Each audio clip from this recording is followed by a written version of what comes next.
Hello प्यारे बच्चों, कैसे हैं आप सब। मैं कमल कुमार आपका आपके चैनल कॉमेट क्लासेस में स्वागत करता हूं। तो आज हम बच्चों बात करने वाले हैं कक्षा 8वीं के विज्ञान के सत्र 2024-25 के परीक्षा पत्र के बारे में, यानी प्रश्न पत्र के बारे में।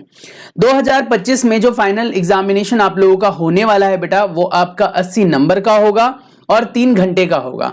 पेपर में जो क्वेश्चंस आप लोगों के साथ आज पूछे जाने वाले हैं, मतलब आप कह सकते हो कि आपके परीक्षा में जो प्रश्न पत्र आने वाला है, उसके लिए मैंने यहां पर आप लोगों के साथ 5 पेपर लीक करने हैं बेटा। यानी कि 2025 में आप लोगों की परीक्षा में जितने भी प्रश्न पूछे जाएंगे, लगभग उसका 90% मैं आप लोगों के साथ पहले ही शेयर करने वाला हूं। इसके लिए आपको वीडियो को लास्ट तक देखना है बेटा। और हां, ये ध्यान रखना कि 90% आने वाला है, 10% के लिए तैयारी आपको एनसीईआरटी बुक से ही करनी होगी। यानी कि अगर मात्र ये 5 पेपर भी जो मैं आप लोगों को बैक टू बैक एक एक दिन छोड़कर प्रोवाइड करने वाला हूं, अगर ये 5 पेपर भी आप तैयार कर लेते हो विज्ञान विषय के लिए, तो बेटा ये गारंटी मेरी है कि आपके 90% मार्क्स जरूर आएंगे। बाकी तैयारी पर डिपेंड करता है कि आपने कितने अच्छे तरीके से तैयारी की है। चलिए शुरुआत करते हैं हमारे पहले प्रश्न से। अभी आप लोगों ने वो प्रश्न देखा नहीं है, पहले मैं आप लोगों के साथ सामान्य निर्देश को शेयर कर देता हूं।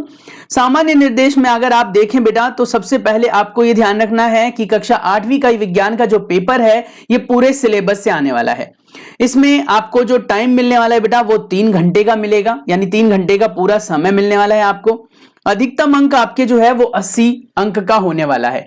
20 अंक के आपको इंटरनल मार्क्स दिए जाएंगे, जिसमें से मेरी पूरी गारंटी है कि लगभग कोई भी टीचर आपको 16 से कम तो देगा नहीं, यानी 16 अंक तो आपके उसमें पक्के हैं। तो बाकी के 80 में से अगर मान लो मैं कहता हूं 90%, यानी कि इसके 72 नंबर के प्रश्न मैं आप लोगों के साथ लीक करने वाला हूं। यानी 72 नंबर के प्रश्न ये प्लस में 16 नंबर ये, लगभग आपके पास 88 अंक रहने वाले हैं, यानी आने वाले हैं पेपर के अंदर। अगर आप सिर्फ मेरी बात मान लेते हो, 100 में से इतने आने वाले हैं। 5 पेपर मैं आप लोगों के साथ शेयर करूंगा, वो 5 पेपर आप तैयार कर लेंगे तो इससे ज्यादा आ सकते हैं, लेकिन इससे कम नहीं आएंगे, ये मेरी बात आप मान लीजिए। चलिए सामान्य निर्देश की बात करें। सबसे पहले आपसे यहां पर दिया गया है कि आपका पेपर कितने पार्ट में, कितने भागों में विभाजित है। आपका जो पेपर है बेटा, वो 34 प्रश्नों में विभाजित है और इसके 4 खंड हैं। ए, बी, सी और डी में बटा हुआ है। सभी प्रश्न इसके अनिवार्य है। किसी भी प्रश्न में अगर विकल्प दिया गया है बेटा, तो वो प्रश्नों के साथ ही दिया गया है, उसकी टेंशन लेने की जरूरत आपको नहीं है। खंड ए की अगर हम बात करें, तो उसमें प्रश्न 1 से लेकर 15 तक दिए गए हैं। ये बहुविकल्पीय प्रश्न है, प्रत्येक 1 अंक के होंगे बेटा। 15 अंक के आपके एमसीक्यूज आने वाले हैं। एमसीक्यू समझते हो ना आप, यानी मल्टीपल चॉइस क्वेश्चन, जिसमें आपके 4-4 ऑप्शंस होंगे बेटा। खंड बी के अंदर आपके जो प्रश्न है वो 16 से लेकर 22 तक रहने वाले हैं और ये प्रत्येक 2 अंकों के होंगे बेटा। यानी कि 16 से लेकर 22 तक आपके कितने हो गए, बताओ कितने हो गए? 16, 17, 18, 19, 20, 21, 22, यानी लगभग 7 प्रश्न हो गए। 7 दूनी 14 अंकों के लिए ये प्रश्न रहने वाला है, ये आपको बस पता होना चाहिए। फिर 23 से लेकर 31 तक 4 अंकों के लिए, और फिर बेटा 32 से 34, यानी 32, 33, 34, ये 3 प्रश्न आपके 5 अंकों के लिए रहने वाले। तो इस तरीके से आप जो है वो प्रश्नों को विभाजित करके अपने पूरे पेपर को पूरा कर सकते हैं। चलिए शुरुआत करते हैं पहले खंड से। खंड ए से, नर्सरी से पौधों को खेत में लगाने की विधि को क्या कहते हैं? यानी इसमें छोटे छोटे पौधों को बेटा कहां लगाया जाता है? नर्सरी में लगाया जाता है, और उससे फिर पौधों को लेकर हमारे मैदानों में हम लगा देते हैं। इस विधि को क्या कहते हैं? क्या प्रत्यारोपण कहते हैं, प्रसारण कहते हैं, फल चक्र या फसल चक्रण कहते हैं, या कटाई कहते हैं? जल्दी से बताएंगे आप लोग। अगर इन प्रश्नों के उत्तर बेटा आप लोगों को पहले से पता है, तो आप कमेंट सेक्शन के अंदर भर सकते भरपूर, जिससे कि आपको खुद पर भी कॉन्फिडेंस आएगा कि मेरे को इतने प्रश्न तो आते थे। चलिए कमेंट करके बताएंगे बेटा। और हाँ, प्लीज चीटिंग नहीं करना, कहीं आंसर देखकर आंसर मत लिखना, ठीक है? और किस प्रश्न का उत्तर है वो प्रश्न संख्या भी लिख देना। तो बेटा इसका सही उत्तर क्या होगा? उम्मीद है कि आप सभी ने इसका आंसर जो है वो प्रत्यारोपण दिया होगा। प्रत्यारोपण एक ऐसी विधि होती है जिसमें एक जगह पर कोई कह सकते हो फसल लगाते हैं या फिर कोई पौधा लगाते हैं और उसको उखाड़कर दूसरी जगह लगा दिया जाता है। उसके बाद दूसरा प्रश्न है, कवकीय जाल, कवकीय जाल जो भोजन अवशोषित करने में सहायक होता है उसे क्या कहते हैं? क्या हम उसको स्टोनोनिल जाल कहते हैं, या फिर बेटा फाइब्रिल जाल कहते हैं, प्रजनन जाल कहते हैं, या अवशोषक जाल कहते हैं?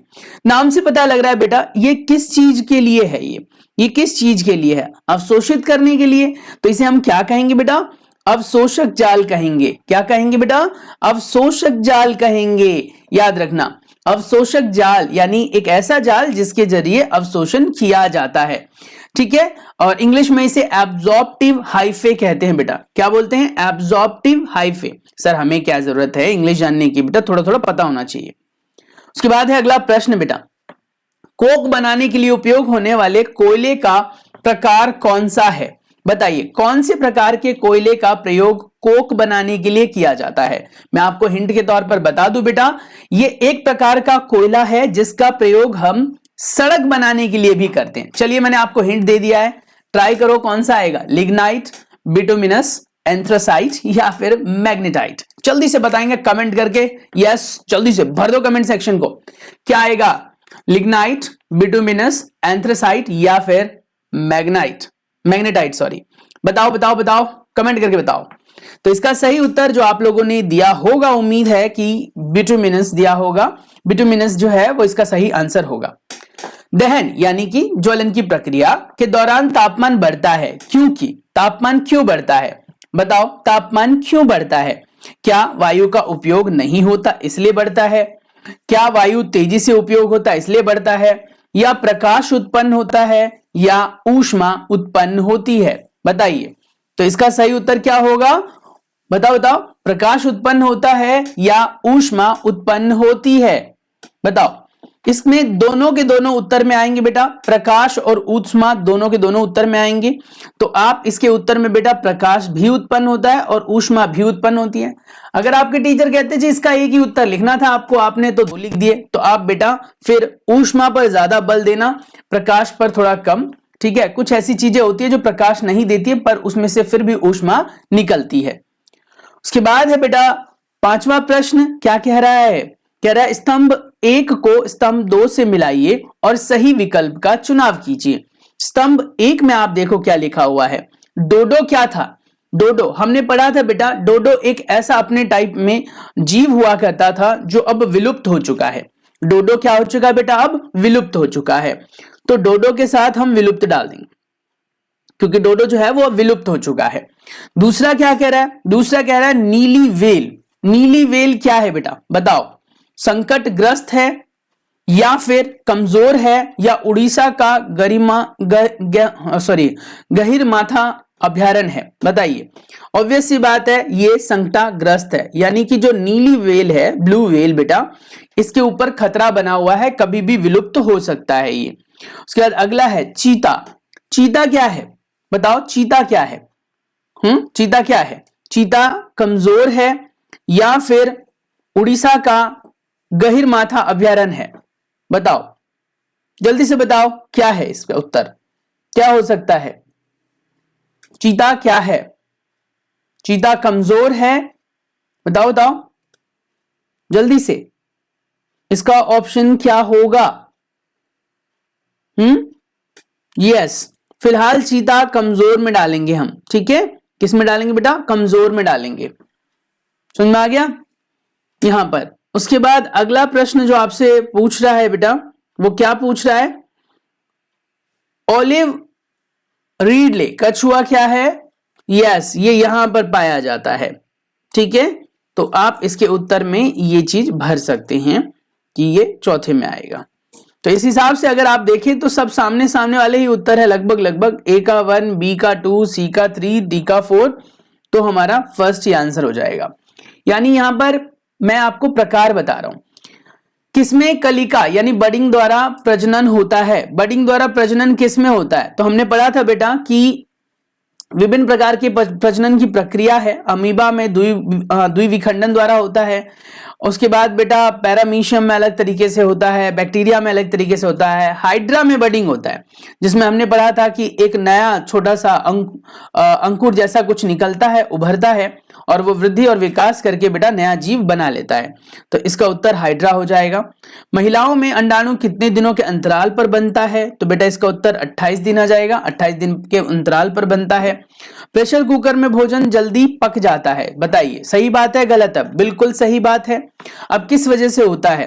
भाप जल्दी पका देती है, यानी भाप जो होता है वो भोजन जल्दी पका देती है। अरे यार इसमें एग्जैक्ट रीजन ये थोड़ी है, हाँ बात सही है, भाप से भोजन जल्दी पकता है, लेकिन ये एग्जैक्ट रीजन नहीं है।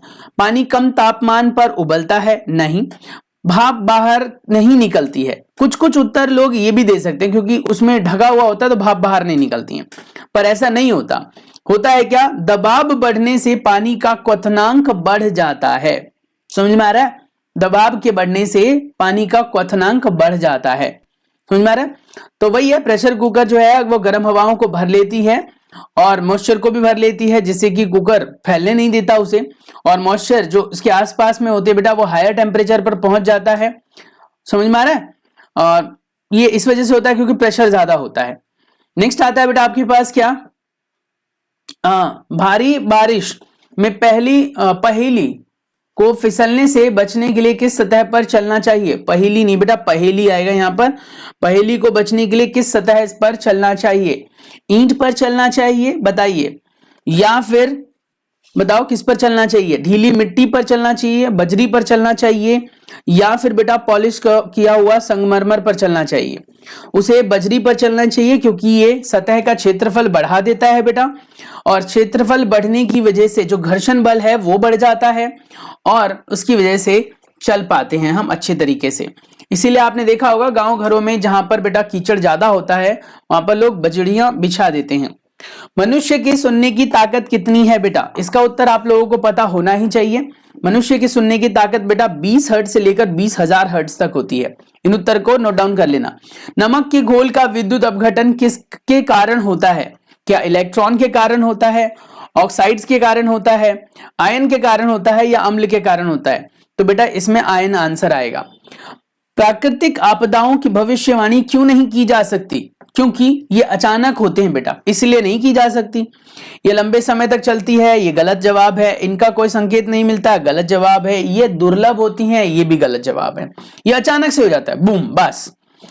उसके बाद 13वां प्रश्न, नेत्रदान में दाता की आंख का कौन सा भाग प्रत्यारोपित किया जाता है? बताइए कौन सा भाग? क्या कॉर्निया, क्या लेंस, क्या पूरा लेंस, या फिर रेटिना? तो इसका उत्तर आएगा बेटा कॉर्निया। सत्य और असत्य के तौर पर हमें उत्तर देना है बेटा। 14वें प्रश्न में कह रहा है अभ्यारण्य में जानवरों का शिकार और करना और पकड़ना अनुमति प्राप्त है, यानी शिकारों को पकड़ना और उनको मारना वारना ये अनुमति है। तो बेटा ये असत्य है, अनुमति इस चीज की नहीं दी जाती है, क्योंकि बनाए अभ्यारण्य इसलिए जाते जिससे कि जीवों की रक्षा कर सके हम। सत्य और असत्य, स्थैतिक घर्षण को स्लाइडिंग घर्षण भी कहते हैं, क्या बताइए ये सही है या गलत है? स्टैटिक घर्षण को स्लाइडिंग घर्षण भी कहते हैं, ये बेटा बताओ क्या होगा? गलत होगा, ध्यान रखना। स्टैटिक घर्षण अलग होता है बेटा, रुके हुए घर्षण को कहते हैं। स्लाइडिंग घर्षण होता है बेटा जब किसी के ऊपर कोई चीज रिपट जाती है, स्लाइड कर जाती है। चलिए अब हम बात करेंगे बेटा प्रश्न संख्या दो अंकों पर जो आधारित है, 16 से लेकर 22 तक बेटा। अब ये जो हमारे पास बेटा अलग अलग प्रश्न है, 16, 17, 18, 19, 20, 21, 22, इन टोटल प्रश्नों के अंदर जो 7 प्रश्न है बेटा 14 नंबर के लिए, इन प्रश्नों के अंदर बहुत सिंपल से प्रश्न पूछे गए हैं। ये प्रश्न आप स्क्रीनशॉट ले सकते हो, इसके बेटा उत्तर आप खुद से लिख सकते हो। अगर आप चाहते हो कि मैं इन उत्तरों को भी आपके साथ जस्ट लाइक एमसीक्यूज की तरह एक्सप्लेन करूं तो आप मुझे कमेंट करके बता देना। बाकी इनको मैं एक्सप्लेन करूंगा बेटा तो वीडियो बहुत लंबी बन जानी है। मेरा मेन मकसद है कि आप लोगों को पेपर बताना, पेपर का पैटर्न बताना, पेपर का एनालिसिस करना, जिससे कि आप लोगों को आइडिया लग जाए कि पेपर आएगा कैसा, कितने क्वेश्चंस होंगे, कहां कहां से क्वेश्चन होंगे और हमें कैसे अटेम्प्ट करना चाहिए। पेपर को अटेम्प्ट करने का सबसे आसान तरीका है बेटा कि सबसे पहले आप एमसीक्यूज कर लो, एमसीक्यूज होने के बाद फिर कोई दूसरे प्रश्न करो, क्योंकि एमसीक्यूज विज्ञान के आसान होते हैं, गणित के थोड़े मुश्किल। गणित में एमसीक्यू सबसे लास्ट में करो। पहला प्रश्न पूछ रहा है सूक्ष्म जीवों के अध्ययन को रोचक बनाने वाली 2 प्रमुख खोजों का उल्लेख करें। आपको पता होगा हमने बायोलॉजिकल केमिकल प्रोसेस के बारे में पढ़ा था, हमने बहुत सारे सूक्ष्म जीवों के फायदे और नुकसान के बारे में पढ़ा था, हमने फ्लेमिंग ने जो बनाया था बेटा प्रतिजैविक, उनके बारे में हमने जाना, हमने पेनिसिलिन के बारे में बात की। तो कहीं ना कहीं ये रोचक बनाता है क्योंकि इनसे हमने बहुत सारी बीमारियों पर निजात पा लिया। ये भी डन। कोयला मृत वनस्पति से कैसे बनता है, इस प्रक्रिया को क्या कहते हैं? कार्बनीकरण कहते हैं बेटा। और इस प्रक्रिया के अंदर मिलियंस ऑफ ईयर लगते हैं। और बेटा साथ ही ध्यान रखना कि ये एक अपने आप में प्राकृतिक परंपरा है। लगभग 300 साल पहले, लगभग 300 मिलियन साल पहले, लगभग काफी समय तक बाढ़ आती रही, बारिश होती रही और बेटा हार्मफुल जो है सब्सटेंसेस जो है वो पैदा होते रहे। कुछ ऐसी चीजें थी जो प्रकृति के अंदर धंसकर रह गई और जिसकी वजह से बेटा आज हमें कोयला और पेट्रोल मिलता है। इसके बारे में डिटेल में पढ़ना है तो वीडियो में जाकर देखो, जो मैंने एक्सप्लेनेटरी वीडियो बनाई है। आग पैदा करने के लिए 3 आवश्यक तत्व कौन से हैं? अग्निशामक यंत्र आग को कैसे नियंत्रित कर लेता है ये बताना है। तो कहता है क्या कि आग को मतलब 3 मेन कंडीशंस है। सबसे पहले आपको फ्यूल होना चाहिए, ईंधन होना चाहिए। दूसरी बेटा एयर होनी चाहिए, हवा। तीसरी बेटा हीट होनी चाहिए, इग्निशन टेम्परेचर, यानी कि जिस तापमान पर कोई भी चीज जलनी शुरू हो जाती है बेटा। तो ये तीनों चाहिए। साथ ही बेटा अग्निशामक यंत्र कैसे काम करता है वो बताना है। तो ये क्या करता है, हवा से बेटा ईंधन के बीच का जो कांटेक्ट होता है, संपर्क होता है, उसको तोड़ देता है, इसीलिए हो पाता है। नेक्स्ट कहता है द्वितीय यौन लक्षण क्या है? द्वितीय यौन लक्षण जो कह सकते हो मेल और फीमेल को, यानी कि पुरुष और मादा को बेटा अलग बनाते हैं, उसे हम कहते हैं द्वितीय यौन लक्षण। जैसे कि हम कह सकते हैं कि जो मादा होती है बेटा, यानी कि महिलाएं होती हैं, उनके जो ब्रेस्ट होते हैं वो डेवलप हो जाते हैं, छाती जो होती है वो उभर जाती है। बॉयज जो होते हैं बेटा उनके फेशियल हेयर्स आ जाते हैं, चेहरे पर बाल आ जाते हैं, कंधे चौड़े हो जाते हैं, आवाज भारी हो जाती है। ये आप कह सकते हो कि द्वितीय जो है यौन लक्षण होते हैं। उसके बाद है प्रश्न संख्या 20, कहता है अंतरिक्ष में बिना किसी उपकरण के 2 यात्री आपस में बात कर सकते हैं या नहीं? ये बहुत महत्वपूर्ण प्रश्न है बेटा, नोट डाउन कर लो। अगर टीचर दिमाग से पेपर बना रहे हैं तो फिर ये प्रश्न दे सकते हैं। हाँ नहीं, वैसे ही उठाकर दे रहे हैं तो फिर तो कोई कुछ नहीं कहा जा सकता। तो कह रहे क्या कि अंतरिक्ष में बिना किसी उपकरण के हम बात कर सकते हैं? तो हम कहेंगे जी नहीं। क्यों नहीं कर सकते? क्योंकि अंतरिक्ष के अंदर बेटा ध्यान से सुनना, अंतरिक्ष के अंदर कोई भी माध्यम नहीं होता और बेटा आवाज को यानी ध्वनि को एक जगह से दूसरी जगह तक जाने के लिए हमेशा ही माध्यम की जरूरत होती है, और क्योंकि बाहर माध्यम नहीं है तो वो नहीं चल सकते। उसके बाद अगला प्रश्न है 21, 2 द्रव A और B की चालकता की जांच करने के लिए उपयोग किया गया। द्रव A में बल्ब तेज जल रहा है, द्रव B में मंद जल रहा है। तो क्या आप निष्कर्ष निकालेंगे यहां से? यही कि जो बल्ब A और B है उन दोनों में से एक ही बल्ब की तीव्रता ज्यादा होने का मतलब है कि वो एक ऐसे कह सकते हो एक ऐसा पदार्थ है जो अच्छा चालक है, वहीं पर B जो है वो एक कम चालक है। समझ में आ रहा है? मतलब अच्छा चालक बिल्कुल भी नहीं है। यही चीज आप जो है एक्सप्लेन कर सकते हो।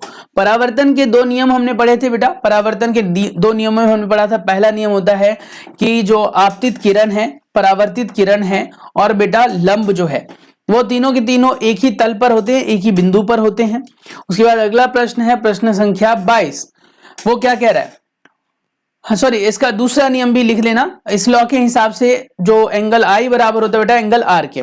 अगला है बेटा प्रश्न संख्या 23, जुताई को परिभाषित कीजिए, इसकी आवश्यकता बताइए। जुताई बेटा बहुत आवश्यक है। जुताई से मिट्टी जो है वो हल्की और पोली हो जाती है। जीव जंतु जो छोटे छोटे किसान के मित्र होते हैं उनको पनपने का मौका मिलता है। मिट्टी के हल्के होने के कारण बीज अच्छी तरीके से पोषक पदार्थों को अवशोषित कर पाते हैं, पानी अच्छी तरीके से नीचे जा पाता है और पौधों का अच्छी तरीके से वृद्धि विकास हो पाता है। नेक्स्ट है बेटा आपके पास प्रश्न संख्या 24, पेट्रोल और डीजल प्राकृतिक गैस की बचत के लिए वाहन चलाते समय, पेट्रोल और डीजल से चलने वाली गाड़ियों को चलाते समय किन बातों का ध्यान रखना चाहिए? वही जो पीसीआरए के नियम थे वो यहाँ लिख दो। कहता है क्या कि आप अगर ज्यादा लंबी दूरी के लिए जा रहे हैं तभी गाड़ी का इस्तेमाल करें। गाड़ी में भी बेटा अगर पूरा परिवार कहीं जा रहा है तो अपनी गाड़ी से ना जाएं, आपको पब्लिक ट्रांसपोर्ट का यूज करना चाहिए। रेड लाइट पर अपनी गाड़ियों को स्विच ऑफ कर देना चाहिए। गाड़ी के टायर में हवा पूरे भरे होनी चाहिए। गाड़ी वेल मेंटेन होनी चाहिए जिससे कि फ्यूल वगैरह कम खराब हो, कम खत्म हो। नेक्स्ट आता है क्लोन डॉली का निर्माण कैसे हुआ? आप सभी को पता होगा डॉली वो पहली शीप थी बेटा जिसकी क्लोनिंग की गई थी, और आप कह सकते हो कि वो क्लोनिंग अब तक की सबसे बेस्ट क्लोनिंग थी, क्योंकि उसी क्लोनिंग की वजह से हमें क्लोनिंग के बारे में सच में पता चल पाया। तो डॉली द शिप जब हमने पढ़ा था उसमें हमने कहा था कि एक स्कॉटिश काले फेस वाली एव थी बेटा, और उसका जो है न्यूक्लियस निकाल लिया गया था उसके अंडे से। उसके बाद उसके न्यूक्लियस को मेमोरी ग्लैंड के सेल के साथ, जिसका नाम फिन डॉर्सेट था बेटा, उसके निकाल लिया गया, मतलब इंसर्ट किया गया उसके एग में, और इस तरीके से आपस में उसका क्या हुआ, फ्यूजन हुआ, और इस तरीके से डेवलप हुआ फिर एक एग, और डेवलप होने के बाद फिर उससे निकला एक, बताओ, शीप। तो वही है डॉली द शीप। 14 फरवरी 2003 में उसको लंग डिजीज हुआ था और वो मर गई थी बेटा। नेक्स्ट आता है लड़कों में द्वितीय यौन लक्षण क्या है? बहुत सारे बेटा, जैसे चेहरे पर बाल आ जाना, कंधे चौड़े हो जाना, आवाज भारी हो जाना, और हमारे थ्रोट यानी हमारा जो गला है बेटा वो उभर जाना। उसके बाद है प्रश्न संख्या 26। क्या कहता है? 26 हो गया। प्रश्न संख्या 27, यह दिखाइए कि बल यानी फोर्स के परिणाम और दिशा दोनों होती हैं। यानी अगर हम एक उदाहरण ले, जैसे मान लीजिए हम कहते हैं कि दो बल जो हैं वो एक ही दिशा में कार्य कर रहे हैं, इधर की तरफ ही दो बल काम कर रहे हैं। और अगर मान लेता हूं मैं 5 न्यूटन है बेटा, और ये हमारा 5 न्यूटन है, तो दोनों मिलकर अगर एक ही दिशा में काम कर रहे हैं तो 10 न्यूटन हो गया ये। वहीं पर अगर 10 न्यूटन है ये, वहीं पर अगर मान लीजिए कि एक इधर जा रहा है जो कि 10 न्यूटन है, और एक इधर जा रहा है जो कि 5 न्यूटन है, ठीक है, 5 न्यूटन, दोनों की दिशा अलग अलग है, तो इसमें तो दोनों जुड़ गए थे क्योंकि दिशा सेम थी, 10 + 5।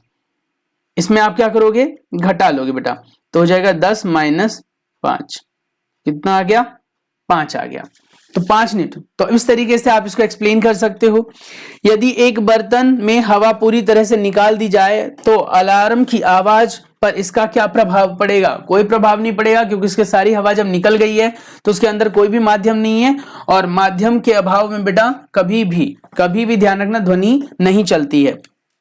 तो विद्युत धारा की वास्तविक दिशा क्या होती है? अगर कोई आपसे पूछे बेटा विद्युत धारा की वास्तविक दिशा क्या होती है, तो आप बताएंगे कि इलेक्ट्रॉन का जो फ्लो होता है किसी भी बॉडी के अंदर, वो ऋण आवेश से लेकर धन आवेश की तरफ होता है। वहीं पर विद्युत धारा का जो प्रवाह होता है बेटा, वो हमेशा ही धन आवेश से ऋण आवेश की तरह होता है। लेकिन पहले के साइंटिस्ट ये मानते थे कि इलेक्ट्रॉन्स जो हैं उसी की दिशा में करंट को माना जाता है, जबकि ऐसा नहीं है। इलेक्ट्रॉन बेटा कॉन्ट्राडिक्शनरी ऑपोजिट डायरेक्शन में माना जाता है, यानी करंट अगर मेरी तरफ आ रहा है तो इसका मतलब ये हो गया कि उसमें जो इलेक्ट्रॉन है वो मुझसे दूर जाएगा। डन।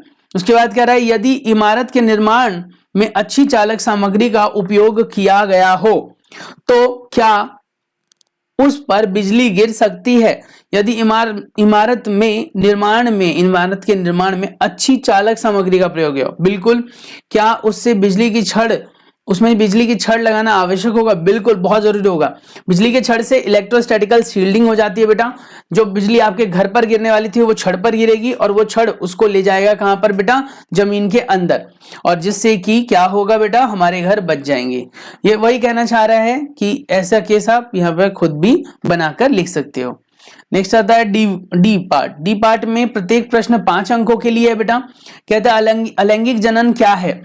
अलैंगिक जनन मतलब एक ऐसा जनन जिसमें हम कह सकते हैं कि उसके जो बच्चे होते हैं बेटा वो किसी भी सिंगल पेरेंट से होते हैं। सिंगल पेरेंट से चेहरा वगैरह सेम लगता है, बॉडी का मेटाबॉलिज्म लगभग सेम लगता है, असेक्सुअल रिप्रोडक्शन दिखाता है, ध्यान रखना।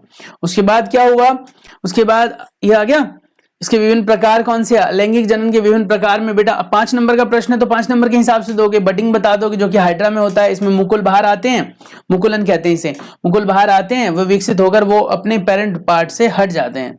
उसके बाद हाइड्रा कहलाता है। हाइड्रा क्या होता है बताओ? हाइड्रा क्या होता है, अभी जो बताया मैंने वही होता है। उसके बाद बेटा अमोइबा होता है जो कि बाइनरी फिजन से अपने सेल्स की ग्रोथ करता है। उसके बाद क्या रहेगा, ऐसे फिर एक और उदाहरण है बेटा, जैसे कि हम कर सकते हैं वेजिटेटिव प्रोपोगेशन। वेजिटेटिव प्रोपोगेशन मतलब कि जो फल सब्जियां इत्यादि होते हैं उनके जो खाने वाले पार्ट होते हैं उनसे भी हम बना सकते हैं, मतलब पैदा कर सकते हैं। उसके बाद क्या रहा है अगला प्रश्न, जब कोई व्यक्ति कुशन पर खड़ा होता है तो गड्ढा अधिक होता है जबकि लेटने पर कम होता है, ऐसा क्यों हुआ? खड़े होने पर उसका सारा का सारा जो दबाव था बेटा वो एक ही जगह पर आ गया। वही कह रहा है कि जब आदमी खड़ा होता है तो उसके दोनों फीट लगभग आप कह सकते हो कम डिस्टेंस पर होता है। अब इसकी वजह से बॉडी का सारा वेट जो है वो फॉल होता है स्मॉल एरिया पर। On the basis of this हम कह सकते हैं कि आदमी जब लेटता है तो उसमें ऐसा नहीं होता है। तो लेटते वक्त हमारा पूरा प्रेशर जो बॉडी का होता है वो हर एक अंग पर आ जाता है। यही वजह होती है कि लेटते वक्त हमें आराम महसूस होता है। उसके बाद विद्युत लेपन की प्रक्रिया बेटा, very very important question, very important. विद्युत लेपन की प्रक्रिया बहुत जरूरी है बेटा। इस प्रक्रिया के अंदर हम क्या करते हैं, विद्युत की सहायता से एक धातु की लेप हम दूसरे धातु पर चढ़ाते हैं। इसका चित्र आपके बुक में भी दिया गया है बेटा। साथ ही बोल रहा है कि इसके लाभों का जो फायदा है इसके वो बताइए। तो बेटा आपके पास यहाँ पर दो आवेश की छड़ें लगेंगी जिसे आप एनोड और कैथोड की छड़ कहते हैं। एनोड यानी आपका जो है वो धनात्मक होता है, कैथोड आपका ऋणात्मक होता है, ये याद रखना। उसके बाद दो रॉड ली जाती है, जिन दो रॉडों में एक रॉड जो है वो प्योर होता है बेटा, एक इम्प्योर। तो इम्प्योर रॉड पर से इम्प्योर सब्सटेंस जो प्योर हो चुका है वो अच्छे रॉड पर जाता है, सही वाले पर, समझ में आ रहा है, और वहां जाकर वो कलेक्ट हो जाता है। इस तरीके से उसके फायदे हैं। उसके बाद इतना ही नहीं, वो इस तरीके से भी डील कर रहा है कि क्या होगा अगर इलेक्ट्रोलाइट्स हो, क्या होगा अगर बैटरी एनोड वगैरह हो। क्योंकि कुल मिलाकर बात यह है बच्चों कि पेपर में प्रश्न ऐसे ही आने वाले हैं, तो एक बार इन्हें देख जरूर लेना। कोई भी डाउट लगे, कुछ भी ऐसा लगे जो आपको पूछने लायक है, आप पूछ सकते हो। मिलते हैं नेक्स्ट वीडियो में, तब तक के लिए अपना बहुत सारा ख्याल रखिए बच्चों। Stay tuned, take care, bye bye.